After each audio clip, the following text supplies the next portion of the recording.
O Senado aprovou o projeto que proíbe o desconto automático de mensalidades associativas nos benefícios pagos pelo INSS. E para repercutir esse assunto, assim como outros da política nacional, vamos conversar agora com o senador Rogério Marinho, do PL do Rio Grande do Norte, líder da oposição ao governo Lula no Senado. Senador, já devidamente plugado aqui conosco, muito boa tarde, senador. Quero começar tratando justamente deste projeto. Já havia sido aprovado na Câmara, agora aprovado pelo Senado, a despeito de uma ou outra resistência de senadores da base do governo.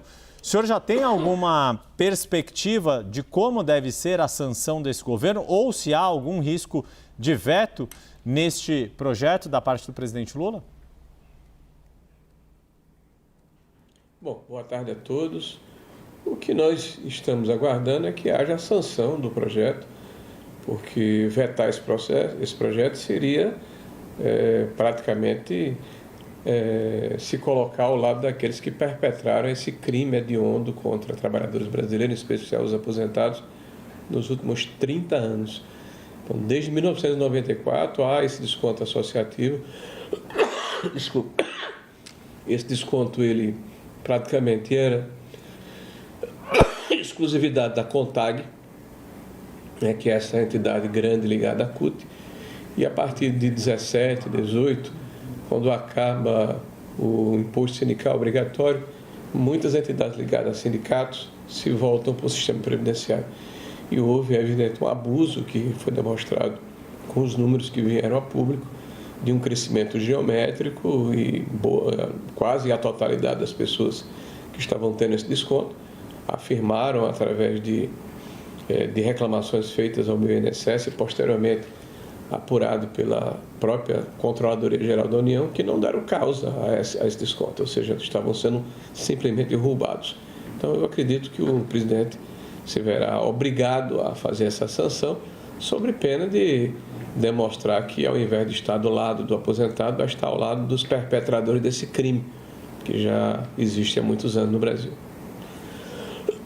Boa tarde, senador. Olha, o tempo mudou aqui em Brasília, o senhor sabe disso, está acompanhando, aí a gente tá todo mundo aqui meio resfriado, eu também estou com a garganta ruim, qualquer probleminha, não tem problema, tá? A gente segura aqui, o senhor bebe uma água, fica à vontade, que aqui o senhor está em casa conosco, não, tá? Tudo bem.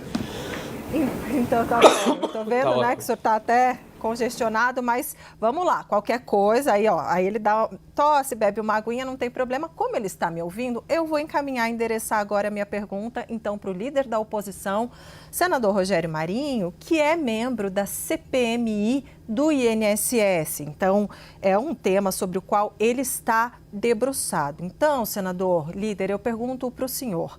A gente viu novas diligências hoje da Polícia Federal em relação a essa operação sobre o INSS. E eu gostaria de saber o seguinte, pelo andamento da CPMI, qual a sua avaliação do diferencial da CPMI, das investigações da CPMI em relação ao andamento da Polícia Federal?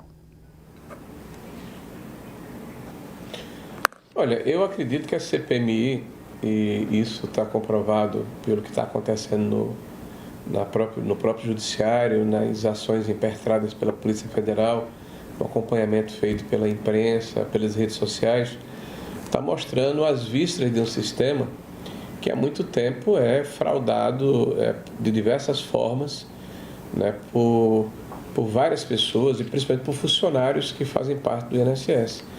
O PT tem dito na nossa CPMI, esse problema começou no governo de Bolsonaro e foi o Lula que investigou. Nós temos registro desde 1947 notícias de roubo, de fraude no INSS. E nos últimos anos do período do PT como presidência da República, vários escândalos aconteceram com consignados, com auxílio-doença, com essa questão do seguro-defeso, com o BPC. Tem várias entrevistas e registros mostrando que isso aconteceu ao longo do tempo. Isso é R$1 trilhão, quase em benefícios e previdência, e seguro-defeso e BPC. Mais de 40 milhões de pessoas são beneficiadas. É uma massa muito grande de recursos que, naturalmente, infelizmente, fica exposta à ação de fraudadores, principalmente de funcionários de carreira. O que existe é forma de se encarar o problema. Governos tomam providências e enfrentam a fraude, e outros são coniventes ou relapsos, ou até cúmplices. Então, o nosso governo enfrentou o problema desde o primeiro momento. Em 18 de janeiro de 2019, nós começamos com medida provisória contra as fraudes. E o que a CPMI proporcionou? Primeiro, todo o trajeto da aprovação dessa medida provisória, ela foi exposto na CPMI. Quem votou contra, por exemplo, a validação do cadastro anualmente, né? Quem votou contra o procedimento que permitia que se retirasse dos sindicatos rurais a condição cartorária de convalidar, né, as aposentadorias rurais, quem trabalhou no parlamento para impedir que movimentos no sentido de levantar barreiras e colocar obstáculos para impedir a fraude fossem de fato concretizados, porque nós começamos a impedir, né, que o benefício nascesse desbloqueado para evitar justamente esse escândalo dos consignados e dos empréstimos indevidos.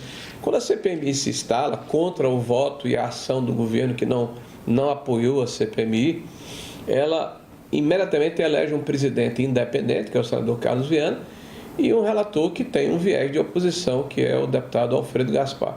Ato contínuo, quase 2 dias depois, as investigações que aconteciam da Polícia Federal em vários estados do Brasil, que estavam paralisadas, sobrestadas por uma decisão do STF, foram desbloqueados, porque mudou a relatoria para o ministro André e isso foi dado prosseguimento.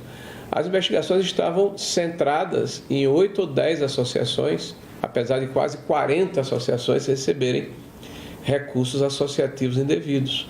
E veja, quando isso ocorre, é importante colocar, essas 8 ou 10 que a AGU abriu inicialmente a investigação, eram justamente as entidades que não tinham vínculo com o movimento sindical. Então não estava lá a Sindinap, que é do irmão do Lula, não estava lá a própria Contac, que é a maior de todas, né, empresas e associações ligadas a sindicatos que estavam de fora. A CPMI, na sua instalação, cobrou e aconteceu. As prisões, a CPMI solicitou 21 prisões, preventivamente, e de fato elas começaram a acontecer. Inicialmente o Camisotti, o Antônio Carlos, e hoje mais 10 outros foram presos. As pessoas que foram presas hoje, inclusive, são pessoas que fazem parte do que nós consideramos um núcleo ligado à operação dentro do INSS e empresas beneficiárias.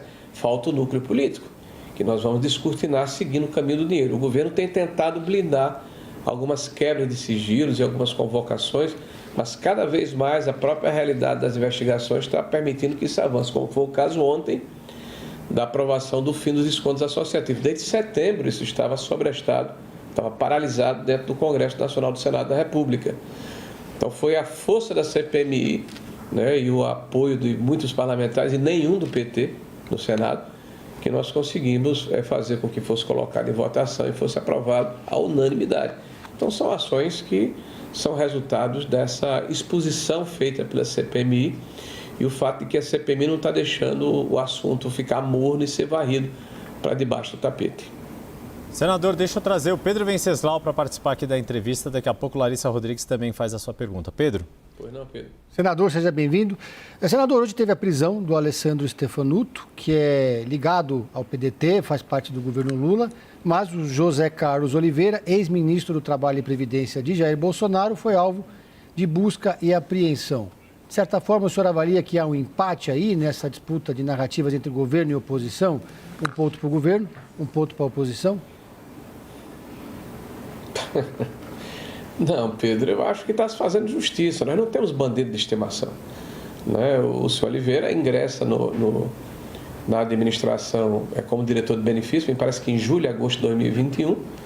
Rapidamente ele passa a ser presidente da INSS e em março de 22 ele se torna ministro da Previdência. Se houve uma ação coercitiva e impositiva por parte do Judiciário, atendendo solicitação da Polícia Federal, certamente se encontrou indício suficiente que levaram a sua a medida cautelar, que no caso dele, além de busca e apreensão, foi uma tornozeleira, que não deixa de ser uma prisão. Então, se o senhor Oliveira, que é um funcionário de carreira, né, que estava dentro do sistema previdenciário como presidente da maior agência de previdenciária do Brasil, lá em São Paulo, né, quando chegamos ao governo. Se esse cidadão ele tem conluio com o Stefanuto, com o André Fidelis, com o Vigílio, que igualmente foram presos hoje, todos oriundos de governo do PT, do Partido dos Trabalhadores, ele merece, sem dúvida nenhuma, né, ser preso. Agora, ele tem o direito da presunção de inocência e ele vai tentar provar em juízo a sua inocência. Nós não temos, repito, bandido de estimação, e quem deu causa a essa situação, que cresce de forma geométrica a partir de 23, no início do governo Lula, e 24, esses têm que ser identificados e têm que pagar por esse crime, que é um crime hediondo, né, que é contra, né, o cidadão brasileiro mais desprotegido, que é o aposentado brasileiro. Larissa Rodrigues, sua pergunta. Ministro, ou melhor, senador, né? A gente sempre tem costume de falar o cargo mais alto que acabaram vocês, autoridades, né, exercendo. Eu gostaria de entender se depois dessa operação, se a visão de vocês, especialmente da oposição, que estão em contato com toda essa situação do INSS, sobre a Polícia Federal, ela é alterada. Por que eu pergunto isso? A gente está em muitas discussões nos últimos dias sobre o texto ali, né?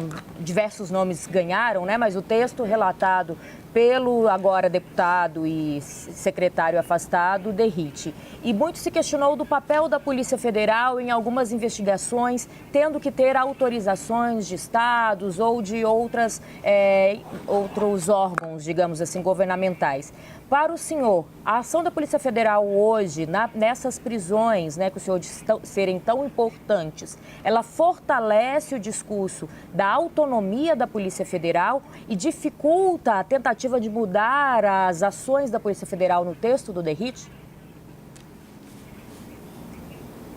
Bom, primeiro é evidente que nós defendemos a autonomia da Polícia Federal.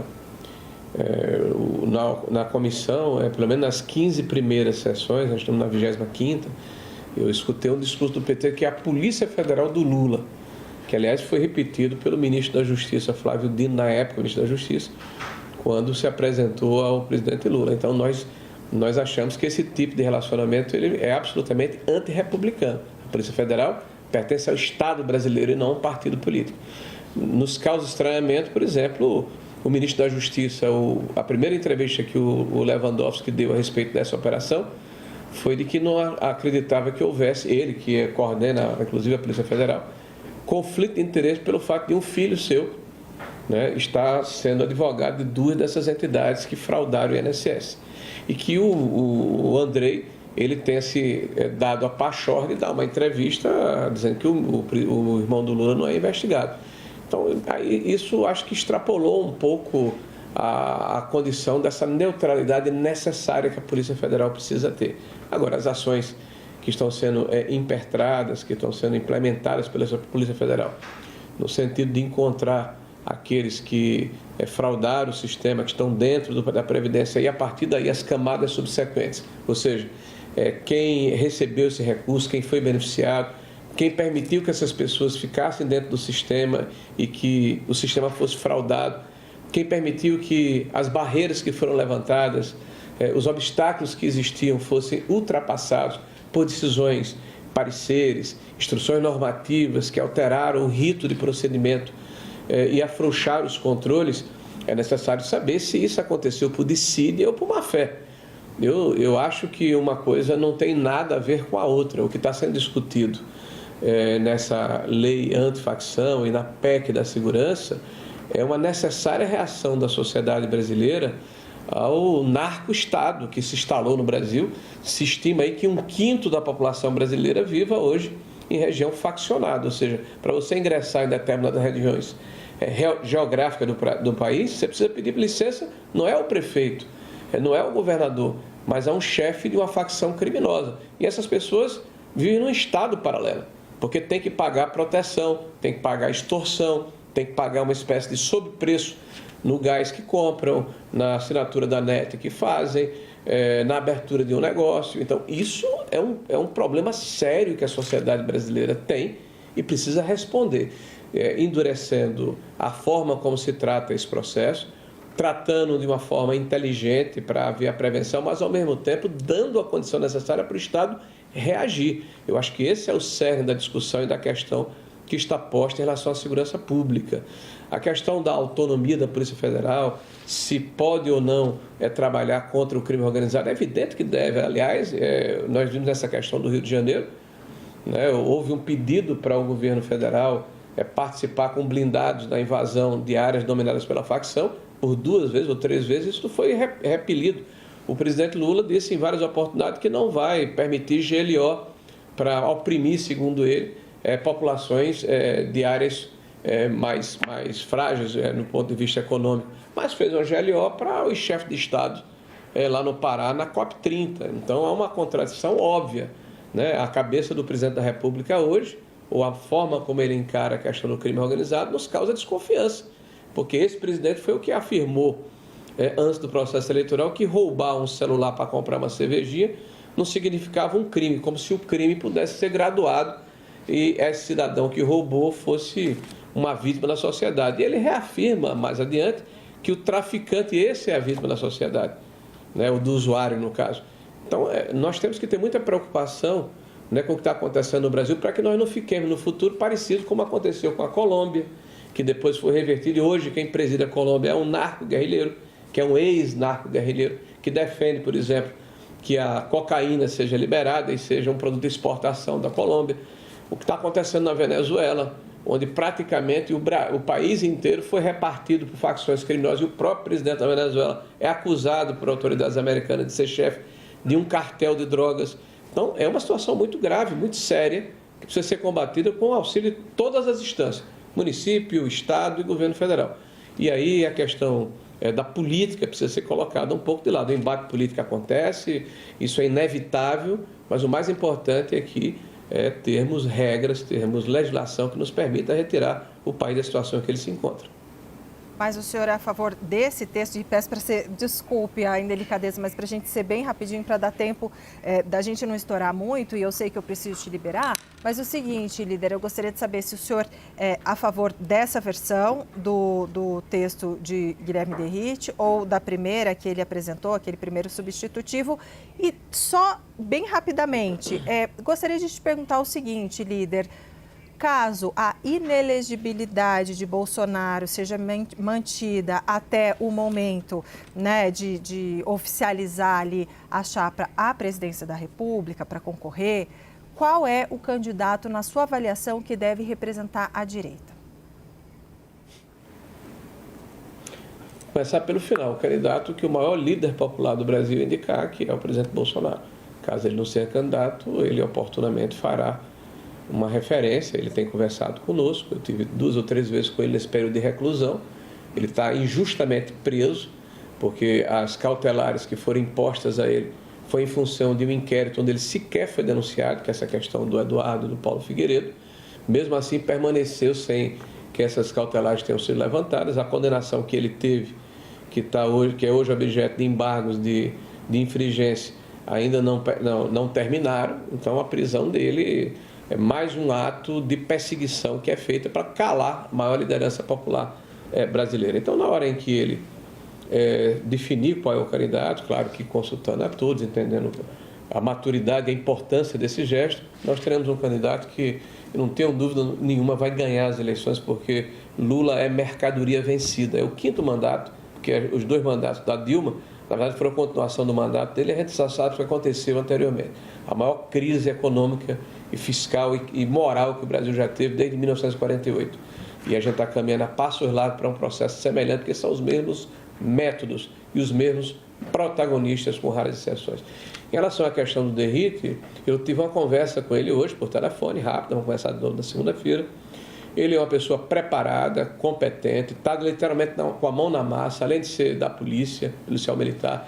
Ele é alguém que, como secretário de Segurança do maior Estado da Federação, que tem bons índices da questão da segurança pública, ele tem toda a autoridade para se colocar em relação a esse tema, porque ele não é apenas um teórico, é alguém que está vivendo no dia a dia o enfrentamento à violência e ao crime organizado.